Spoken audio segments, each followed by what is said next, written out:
Some people may wonder about Down syndrome, and others may know nothing about it. Today, I will inform you on what Down syndrome is, how it affects a person's physical appearance, and how it affects a person's learning abilities.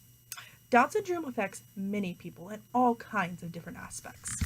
According to the book, Everything You Need to Know About Down Syndrome by Mary Bowman Crewman, published in 2000, says Down syndrome is the name used today to describe babies born with a specific set of special traits.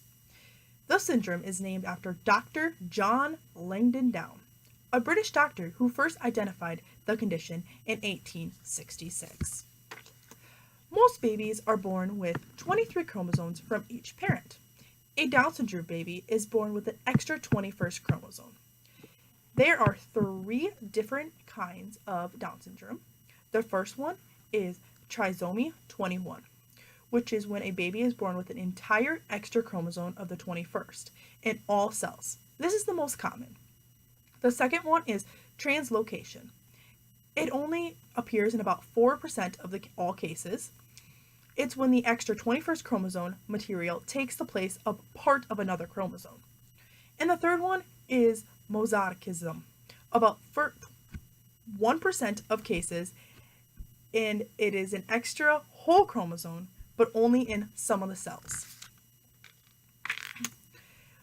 Now you probably are all wondering, does a Down syndrome person look different than anybody with all of their regular chromosomes? The answer is yes.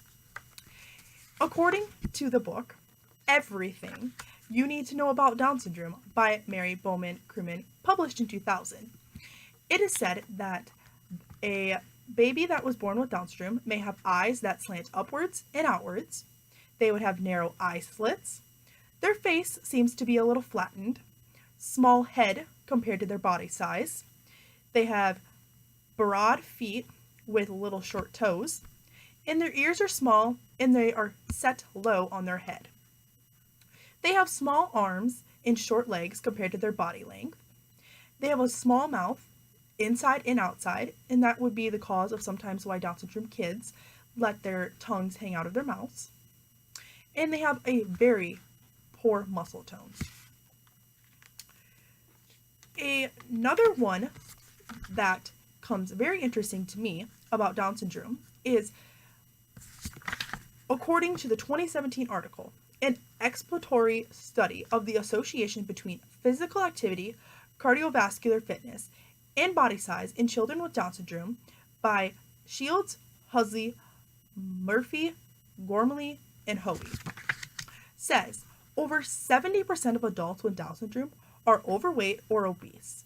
These impairments contribute to their increased risk of developing chronic disease in adulthood, such as Alzheimer's. Again, it also affects their educational learning.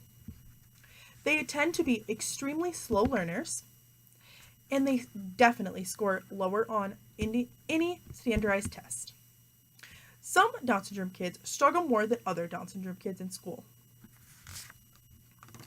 I personally have a younger brother who is 13, and he has Down syndrome. He was born with Down syndrome, which caused him to have a hole in his heart.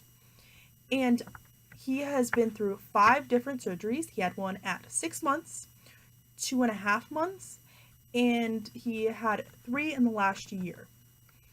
He had a leak in his mitral valve and that is what they repaired at his 6-month surgery, his 2.5-year surgery, and that's what they repaired at his first surgery this past year. Then at his second surgery, they discovered that his mitral and his aorta valve were both leaking. So they repaired both of them. The third surgery, they had to go in and the aorta had completely shredded. So they decided that they needed to put a artificial valve in. So to this day, he is on Coumadin to regulate his blood thickness and thinning. And so I personally have a very close lifestyle with Down syndrome.